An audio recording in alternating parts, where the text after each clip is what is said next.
Mən deyərdim ki, məsələn, soruşsaz ki, hansı komandanın olmasını istəyərdiniz? Məsələn, Zubirin fikri var ki, mən o deyir Fransalı olduğum üçün PSG ilə oynamaq istəyirəm. PSG ehtimal olunan komandalar sırasındadır. PSG və Newcastle-dır. İngiltərə Newcastle. Mən az öncə təsadüfən qeyd eləmədim. İngiltərə klublarına qarşı oyunlarımız alınmır.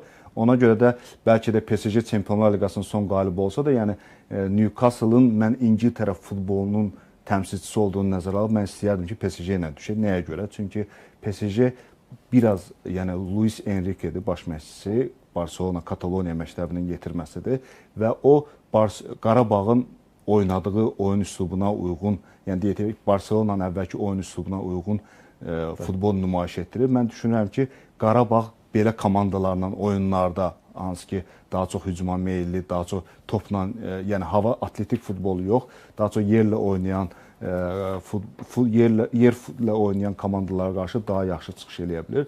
Ona görə də mənə elə gəlir ki, PSG ilə oyunda daha yaxşı oyun nümayiş etdirmək şansımız var. Mərhələ keçməyə demirəm, amma daha yaxşı oyun nümayiş etdirmək şansımız var. Azarkeşlər üçün də məncə daha maraqlı olacaq. Maraqlı olacaq, hər bir halda. Həm də Badri Kvaratskhelia bilirsiniz ki, Şəmkirin futbolçusu, Azərbaycan çempionu olmuş Badri Kvaratskhelyanın oğlu Xivitsa Kvaratskhelia da PSG-də çıxış eləyir. Onun da oyununu Bakıda görmək maraqlı olacaq.